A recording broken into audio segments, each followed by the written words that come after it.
All right, we are back live. Another great episode for our audience and viewers. Another great opportunity to have a very educational and valuable discussion that I'm personally looking forward to really clarify a lot of facts and myths, and also an individual that doesn't only have great influence and decision-making process in the state of New York, but someone that's really worked alongside our organization, Minority Millennials, in a lot of different initiatives that we were really learning more about in the recent years. So we're blessed today to have a very special guest, the Julie Tighe, the president of New York League Conservation Voters, one of the most influential voices in state climate and environmental policy.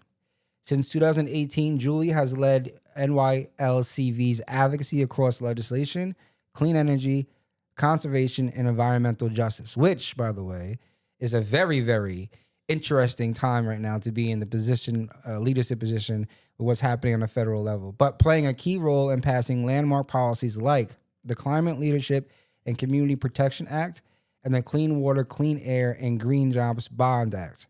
Prior to leading NYLCV, Julie spent over a decade at the New York State Department of Environmental Conservation, where she rose to chief of staff. In this episode, in this discussion, Julie will help us unpack the facts and misinformation surrounding offshore wind, which is a hot topic on Long Island, and honestly, the entire country, clean energy infrastructure, and the role of public policy in building a sustainable and equitable future for all of New York. So, Julie, welcome to Policy and Culture, and thank you for spending time with us. Glad to be here. Absolutely. Thanks for having me on. Absolutely. So I've gotten to know you personally a little bit in the past, I would say, year or so, 2 years, on a lot of different offshore wind conferences, and really getting to learn your interest in sports, your background. But can you just talk a little bit about us, your journey to this leadership role that you're in right now in this moment? What really got you interested into the environment, and to protecting and preserving the future of our Earth, really? Was this something that was interesting to you growing up? Is it the lineage of your family? Like, how did you get into this? So I often call myself an accidental environmentalist. Okay.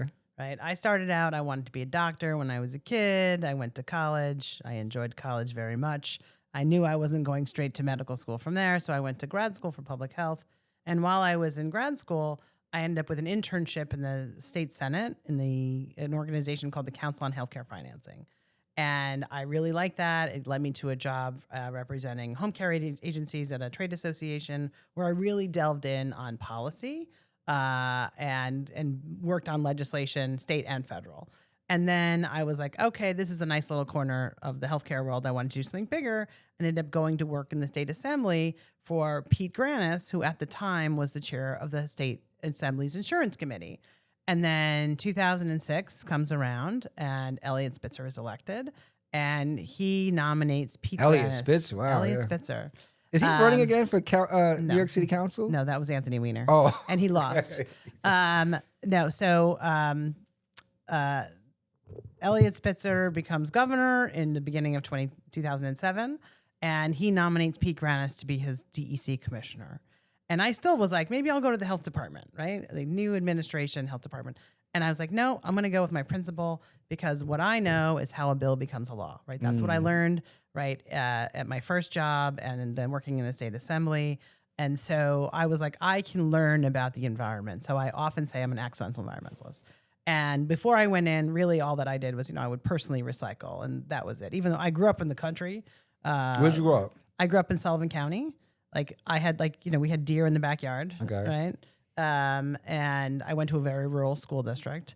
So this is not what I was thinking about. I was thinking health. I want everybody to have health insurance. Everybody has health insurance now for right now, until the president destroys that.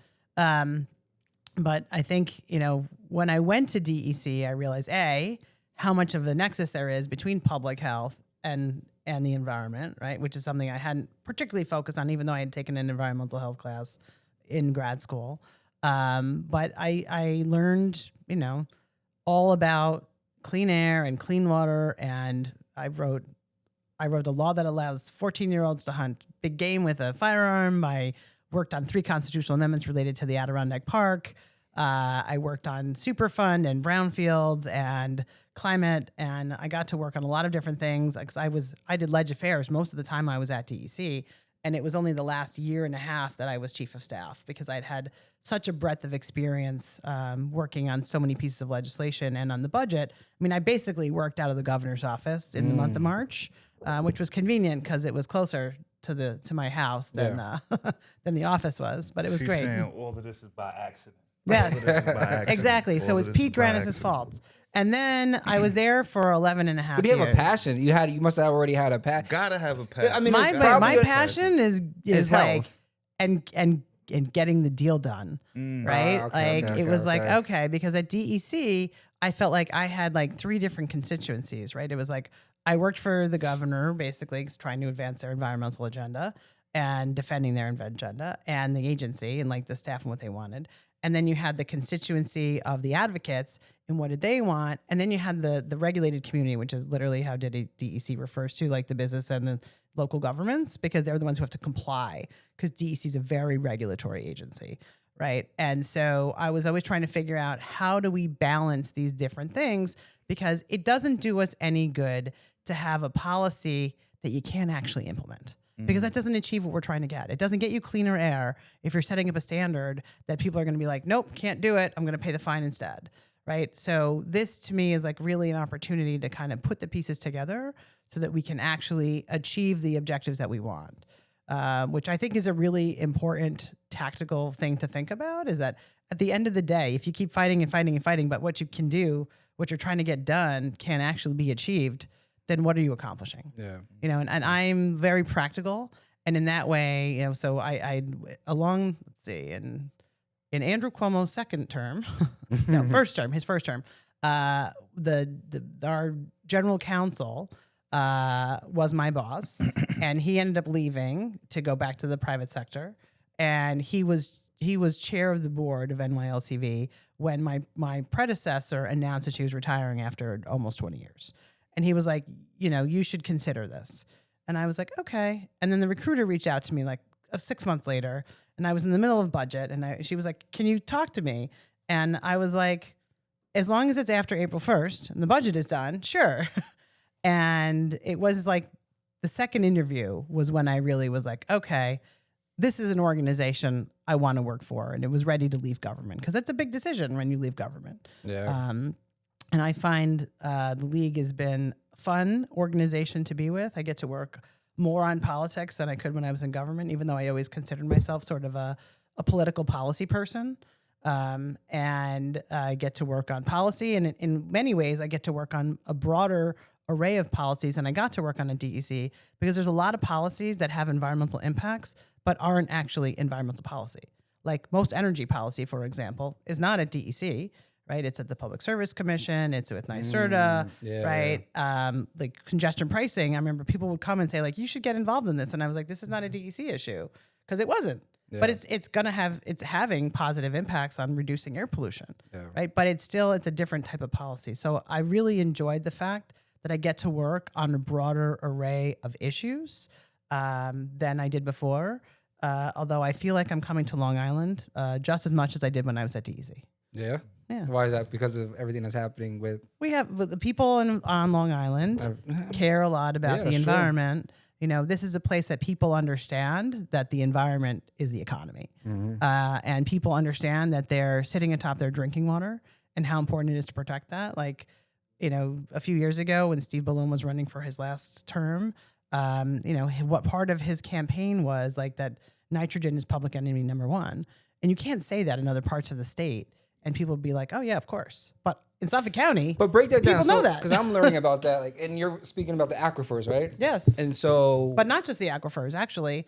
It's also about the ambient waters and the surface waters, because there are impacts from nitrogen, which comes from sewage pollution in particular. That was the main issue. It's also there's so many sewers on fertilizer. Yeah. No, there's not enough sewers. Actually, there's septics. There's septic systems and cesspools is how 90% of Suffolk County manages its wastewater.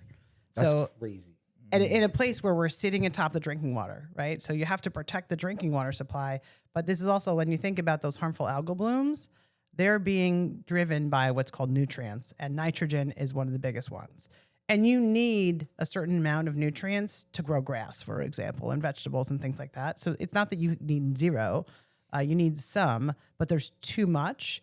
And a lot of that is because so much of Suffolk has really these old failing septic systems and cesspools and not enough sewering, which there's always a balance of like, are you going to get too much growth if you have too many sewers? But the places that are already developed. Yeah, and it's a big barrier to development. Correct. Obviously, we need a huge housing need. But upstate, the Adirondacks, isn't that where the water supply goes into New York City? So New York City gets its water. Doesn't come from the Adirondacks, come from the Catskills. Catskills, okay. A little closer. A little closer. Okay. And it doesn't come to Long Island, though. So we're stuck with our own. It does, sort of, comes onto Long Island because there's those boroughs that are on Long Island. Okay, I guess, yeah. And there are, I think, opportunities to provide some redundancies if there's good cooperation between, frankly, Nassau County and New York City. There are opportunities there for sure that could provide linkages between the water systems. You mentioned, before we jump into some of the other topics, you like to get things done and the policies. And I know that you have a history in sports. Talk a little bit about how competitive your background is with sports and to how that plays a role into work you're doing now and how you get things done. Sure. So I've always been an athlete. I played college softball. Julie runs marathons, by the way. I've I've run 4 marathons. I'm not fast. Let's be very clear. I'm not good at. I've done them. I feel a great sense of accomplishment on them. Every time I've run one, I've done a little bit faster, but it still takes me 5 hours to run a marathon. So like, you get it done. Yes. Well, this year we'll see. I'm having a little knee issue, but I do think you learn a lot. In particular, I think on team sports, do you learn different things when you're doing an individual activity like running from team sports, where it's like you need to work together to get something done, right? Like I was in high school, I was a strikeout pitcher, right? And if I didn't get 10 strikeouts, we didn't win. And that was hard. That's a lot to bear, but you need to have a team around you who's supporting that. You can't do it by yourself. Yeah. No matter what, right? You can't do that by yourself. And I think that's important. And you learn that you need to, you know what they say, can't get to second with your foot on first, right? You have to make progress. And you also have to know that unlike I feel like the Yankees lately, you can't always win with the home run, right? Yeah. So you got to get singles and doubles in order to make progress and accept that it's okay to get a single because it's better than striking out. Yeah. Right? Like, when you have policy that kind of sits around for a few years because we're letting the perfect be the enemy of the good, right? When we could be getting this first tranche of it done and then work on getting the second part of it done and the third part of it done, then we're at least making progress in the interim. Yeah. Me and Drew, so I met Drew playing basketball, and we always talk about, because we're trying to educate our audience on politics too. So there's governance, and then there's politics, and then there's policies. Playing sports, a lot of times if you don't get picked for your team or you don't like who got the MVP award or based upon their merit or skills, they say, oh, it's politics, right? So we're trying to remind people there's politics in everything. Oh, yeah. It's not just this idea of an elected official. Can you talk a little bit about... Small p politics. Yeah, exactly. And kind of how politics plays a role in something like clean water, clean air, where you would think naturally everybody would want. And I got a pivot question to that too. Go ahead. Yeah. No. I want her to answer that too, but my question is going to be a pivot to that as well. But go ahead. So what's interesting is that what we have found is clean water is tended to be more universally supported, right? Everyone likes clean water. Nobody wants to live in an environment where their kids are drinking dirty water or they themselves are drinking dirty water. And the questions really are about how are we going to pay for it and who's responsible for fixing it. And so that has been something that I think, again, particularly here on Long Island, it's universal, right? Republicans and Democrats alike recognize the importance of clean water for the economy and for the health of their families, right? Because there's been a lot of research about like the incidence of breast cancer, for example, on Long Island, and questions about how that came about. And so I think there's really been good bipartisan support for addressing water issues, generally speaking. And we saw that with the Bond Act, right? The Bond Act passed, like it was a very partisan election, right? And there was a tight race, relatively tight race between, Governor Hochul and Lee Zeldin.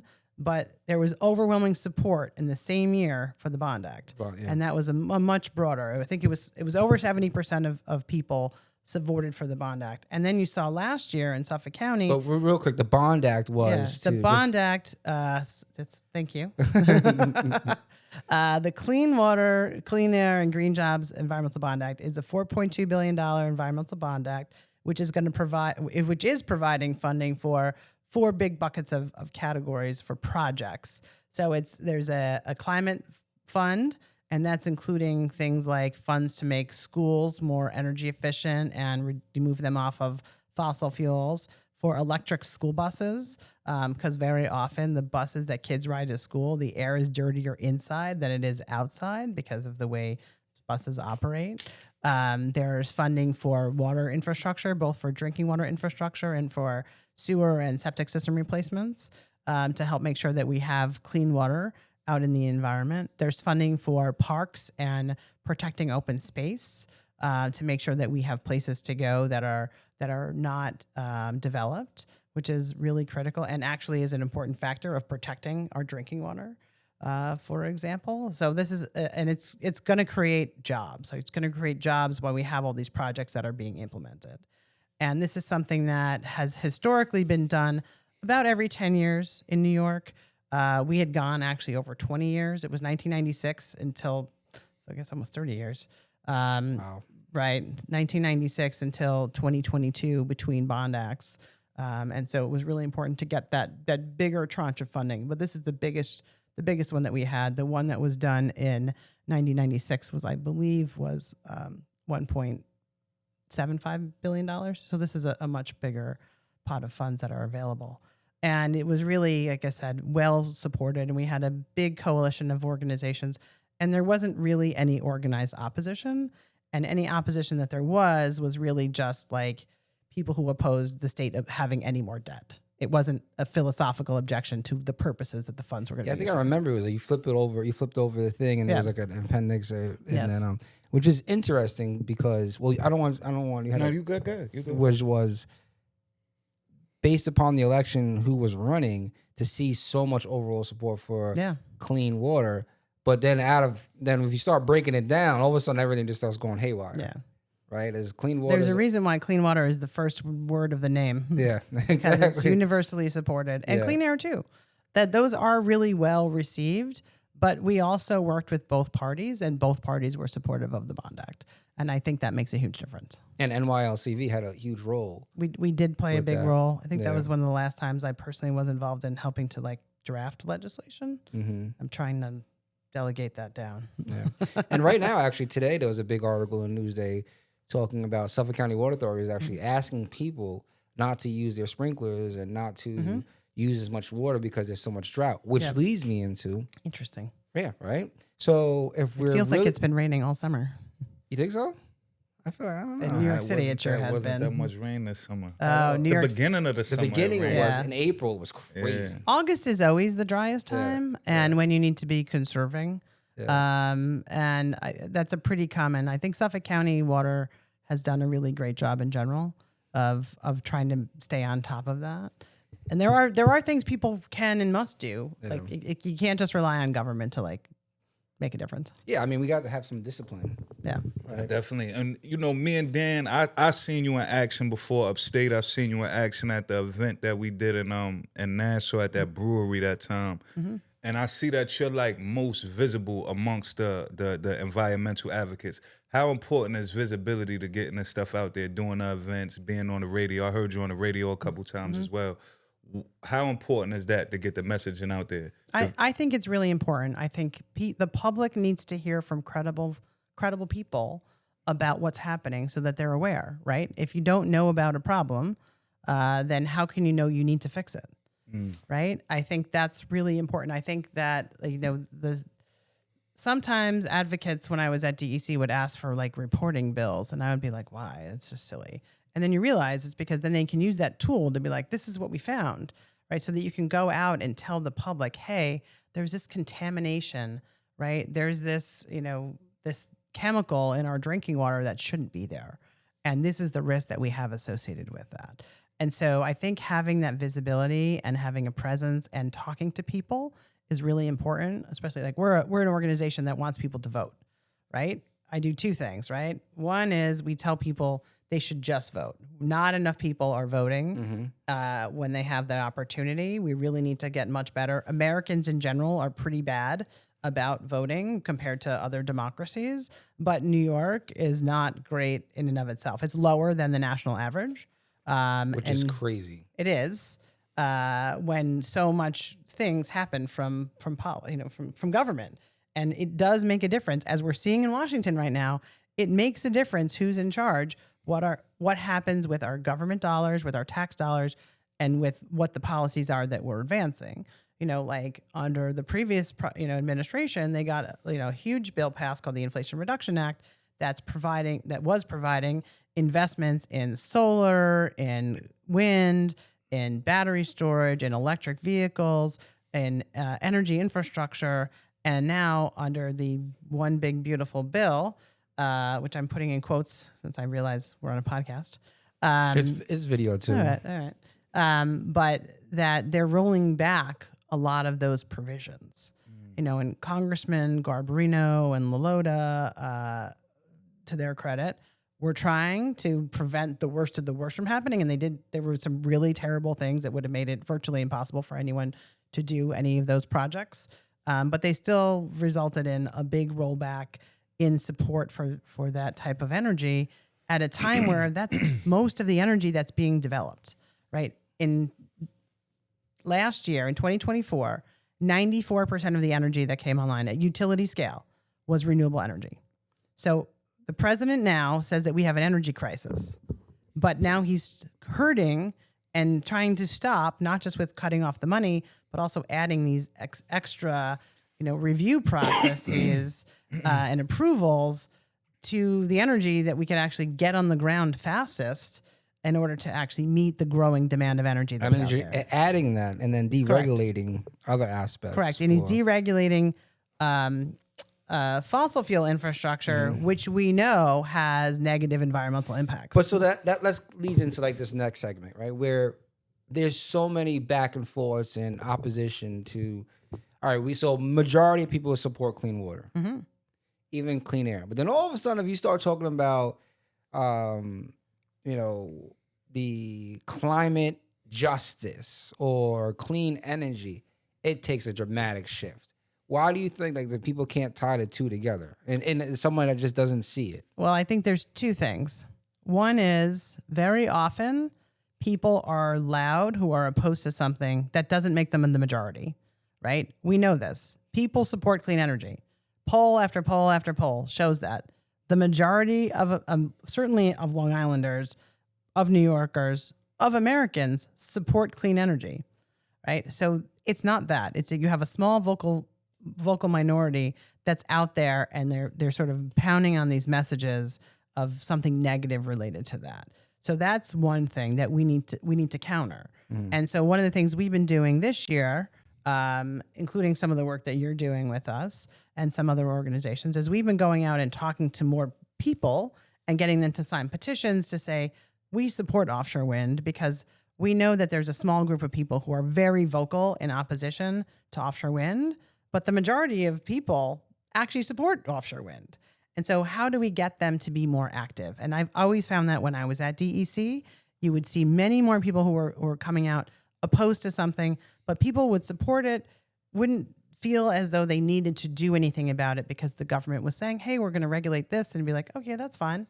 Right? And they wouldn't do anything to say, but we should do this. So it's really important to get those people mobilized, even when you think there's something positive happening that the government is leading or that the business is leading. They need to hear that people support it too.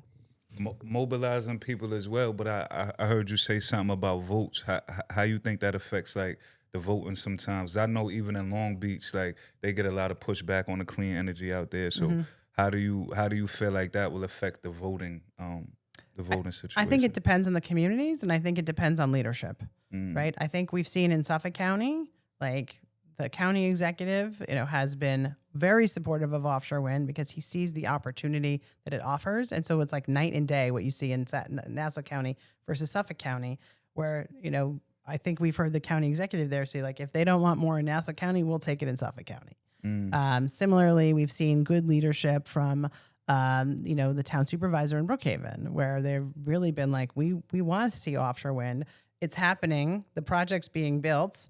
And it's like And very it's already quiet. generating electricity. So there's one project that's already generating, one offshore wind project. It's called South Fork Wind. It's 35 miles east of Montauk. You can't see it. It's in the middle of the ocean. 35 miles out into the ocean. You can't see the turbines. You can't see it. You can't see it For from those here. that are concerned about their beach view. Right. And, there was some opposition to the first project, but it is now running for a year and a half, I think. And it's been overperforming, meaning it's been providing more electricity than it was expected to, which is great. And it's something that's going to run for at least 25 years. Yeah. And we know the price. We know the price from now for another 25 years. You can't say to me that you know the price of what natural gas is going to be next week. National grid prices just went up 20%. And not to, I'm just saying this is again in the news, in the paper today. PSC, Public Service Commission, just approved 20% rate hikes. For upstate. Is it upstate only? I didn't think, well, maybe. I don't know. I just know I saw 20%. I'm not, there was definitely, I'd have to look at that. Yeah. But to kind of like right now, and because I did want to try to clarify some stuff with offshore wind because it's insane to see how many people just throw these things out there, and it's hard sometimes to push back. So if we're talking about offshore wind, some of the things that come up, and you could kind of educate us on what's the facts and myths about this. So everything from actually bringing in the turbines on ships and then drilling to put the turbines in, to sonar mapping, to EMF radiation.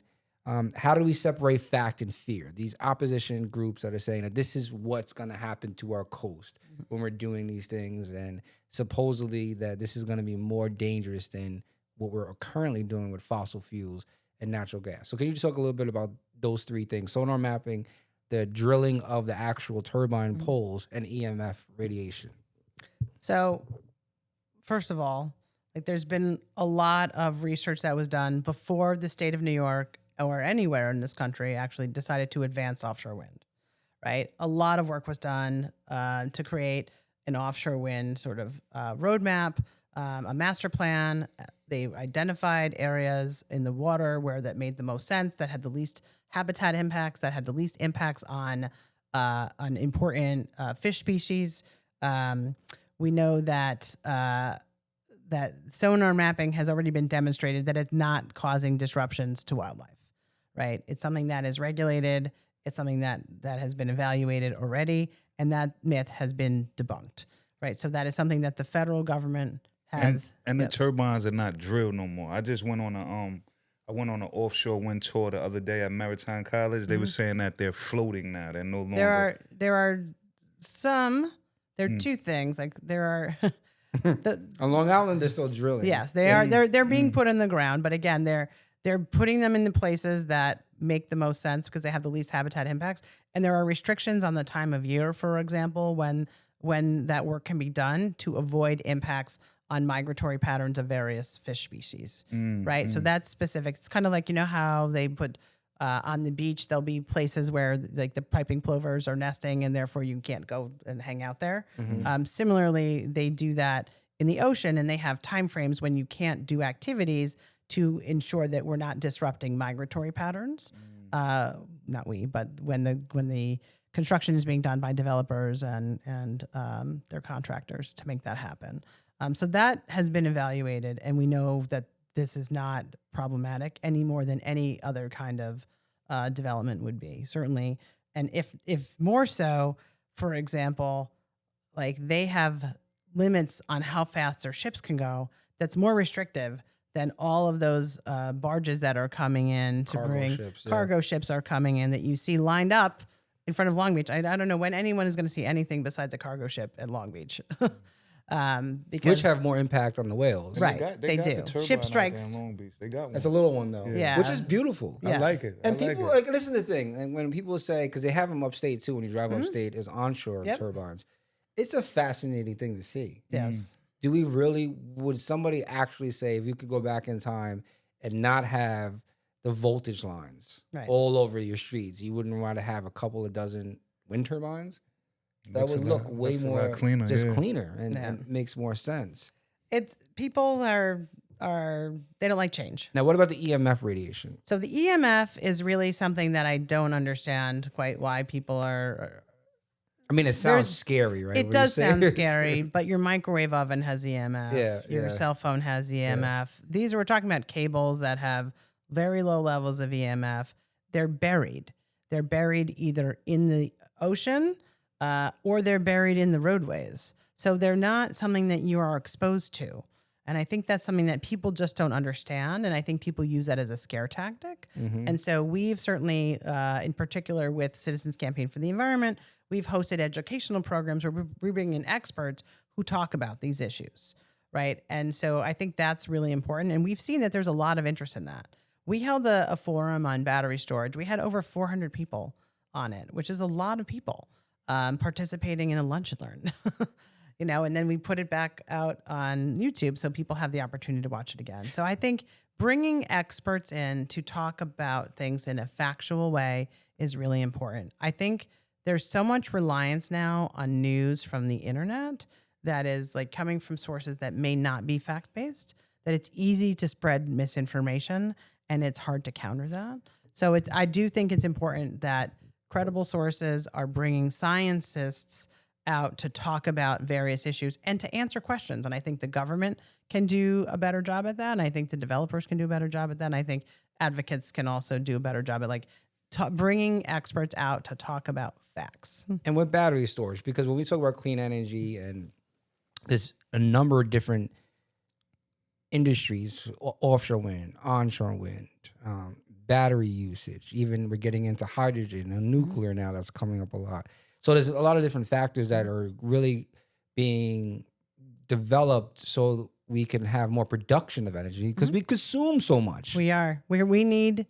That's a great point. Like right now, we need more energy to grow our economy, and the fact like people have been able to keep adding devices. Like when I was a kid, you didn't have a cell phone, right? I had like a phone like you picked up and like you had to be sitting somewhere in order to do it. It was when you got the wireless phone, it was just like, that was exciting. Yeah. But we're electrifying so many things. We have so many more computers. When I was a freshman in college, I'm going to show my age right now.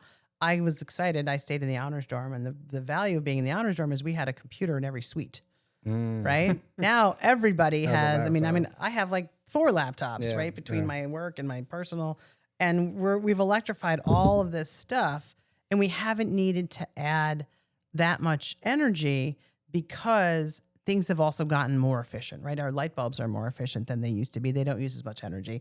Our televisions are more efficient. They don't use as much energy. But now we've sort of reached the tipping point where we're going to need a lot more electricity, regardless of what the source of energy is. Like we're going to need more of it, right? And the question we have to ask policymakers and we ourselves as citizens or as residents, is do we want to have a clean energy future or do we want to have a dirty fossil fuel future, which is subject to these price volatility that, again, you can't tell me next week how much natural gas is going to cost. And we don't control that, right? As opposed to clean energy, which has a set price once you build it because there's no cost of fuel. Sunshine is free. Wind is free. But is that sustainable? Because then what if we have, I want to talk about Texas a little bit, but a storm or a situation where there's a blackout or it's not enough. So we wouldn't, as Long Island as a region or even New York, would it be sustainable just to function off of offshore wind or onshore wind and now developing the battery usage, obviously for AI and all the things that are happening? Is that like, are we able to actually function without the production of fossil fuel and natural gas? I think the answer is yes.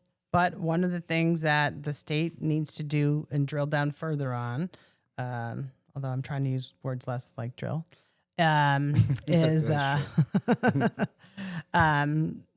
pipeline is definitely the one I've been trying to use less of, is how we're going to make all those changes in a way that's affordable and reliable. Yeah. Right. There's no question about it that we could have a grid right now. Like we have 26% of our energy comes from renewables. Most of that is hydropower. Then we have another 20 or so percent that's nuclear. And I think that's going to have to continue for sure until we have a lot more renewables out there. We know that wind is often stronger at night and in the wintertime. And that solar is obviously more during the day. Yeah. Battery storage can help sort of bridge those things, but they're very complementary. And it may also require that we manage when we use energy a little bit more, and technology is really going to help with that, right? So it's like right now the intuition is that you want to charge your car at night because that's when there's less electricity being demanded for other things. But if we have a grid that's heavily solar, then actually the time to do that is during the day because that's when more energy is being generated. And can we use batteries in some of our devices like our cars and our trucks and our buses? Can we use that to help support the grid, right? Like what are we doing with school buses in August?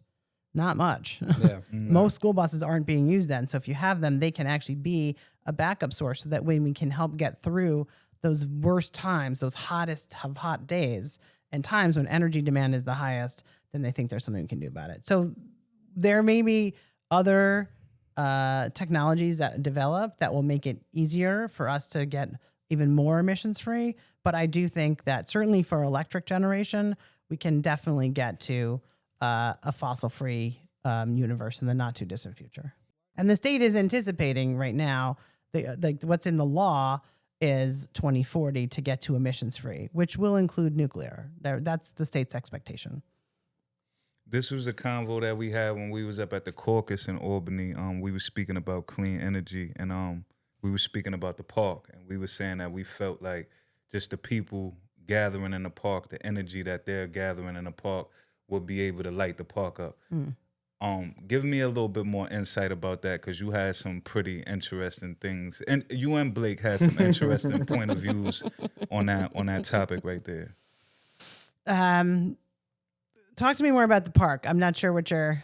It was just basically saying the energy from the people there. It would be like maybe 2,000 people in the park, and just the energy from the people in the park will be able to, light the park up. We'll be able to, what was it, Dan, infuse a light bulb, right? Yeah, so we were the conversation was we have a basketball tournament, and there's 1,000 people there, thousands there, and there's a lot of energy. There's a lot of energy from the games, a lot of energy from the crowd, the back and forth, the arguing, the chanting, like just the atmosphere of it. And we were talking about, is there a way to channel that energy to then potentially say, this energy that's being captured can then get, let's just say, a neuron or proton and turn on the actual lights in the park, where the energy of the crowd is actually producing electricity in the park. Yeah, they haven't figured that out yet, to my knowledge. But no, I know that's what we were talking about. We were trying to figure out. I don't know about that, but there are things that we can capture, that we know that we can do, that are more about thermal energy, right? That is a place where right now, for example, the ground has basically a steady state temperature. And so you can use energy from the ground to do heating and cooling because it's the same state. And so you can remove heat from a warm environment and you can put it into the ground, and that's going to do nothing basically. Yeah. And you can take the coolness of the earth and use that to do air conditioning. Using heat pumps that are much more efficient than what we're doing now. When we discharge sewage into a sewage system, that has a steady temperature. You could capture that heat from that and use that to heat hot water and put in a circulation system that can be used to heat and cool homes and buildings, rather than right now, it's just waste, right? You're going into a sewer system and it's doing nothing, right? It's just a temperature you have to deal with. And so there's a lot of things that are out there that we can use much more efficiently, that can help us with this transition away from fossil fuels and towards cleaner and, frankly, more stably priced infrastructure. And when you think about it, right, a lot of people don't have air conditioning. And one of the biggest risks we have under climate change to human health is heat, right? Excess heat is going to be the number one killer of people related to climate change, at least in our state. Really? Right? Yep. Even though like one of the things we're going to get is a lot more rain, and that's going to cause property damage, more property damage than excess heat is going to do. But for when you think about the impacts to people, which is far too often people of color and low-income people who are in neighborhoods that they can't afford air conditioning and they don't have enough trees that can help reduce the temperature. This is really like having thermal networks and using heat pumps can be a way that you can have both air conditioning and heating with one, appliance that's much more energy efficient than a traditional air conditioner is now. Can we talk a little bit, just final question. Yeah.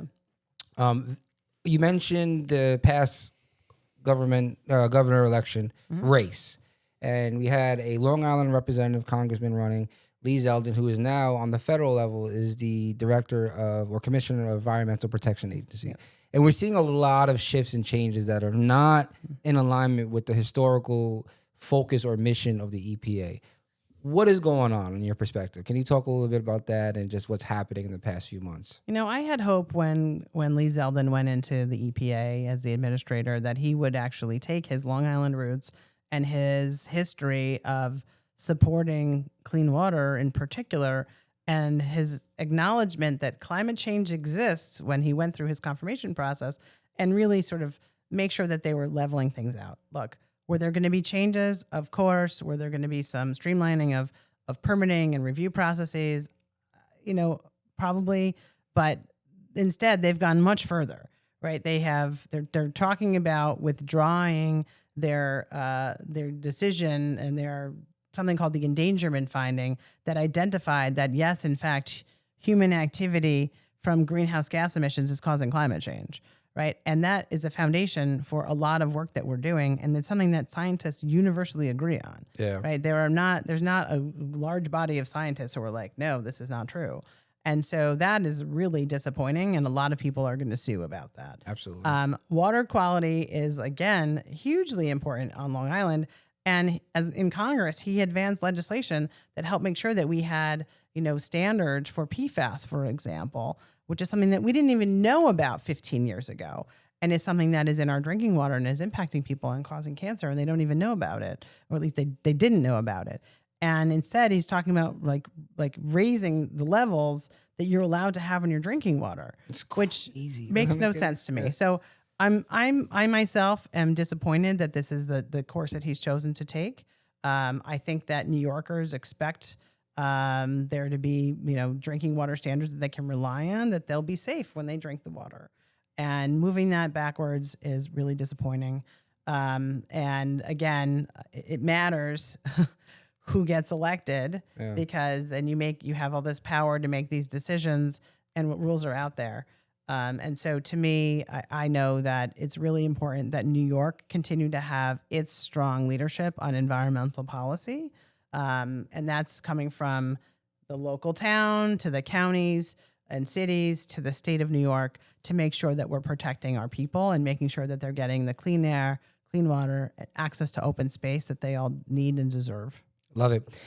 Julie, thank you so much for joining our platform, Policy and Culture. And again, just a reminder how important it is to vote. Now, if more than ever before, if you ever wondered, how important is it? Why do I need to vote? What changes are there? Right now, because of the current administration, we've seen a loss, specifically in New York. I know dozens of colleagues and friends that lost their job in the offshore wind industry. There now is an attack trying to obliterate collective bargaining agreement. So if you're in a union or you work in construction trades and all these things, your career could potentially be under attack with what's happening on the federal administration. As we already know and who we talked about with clean water, clean air, the types of water that we intake is at risk now because of what's happening. So this is all done with the power of a vote. And this is what we want to continue to educate and remind people. And if you have any further questions, where can individuals follow or check this out? NYLCV.org. Okay. And NYLCVEF.org. We have an education fund. We're, of course, also on Facebook, on Twitter, on Threads, on what else should I be on? LinkedIn. LinkedIn. Yep. I feel like there's one more, but YouTube.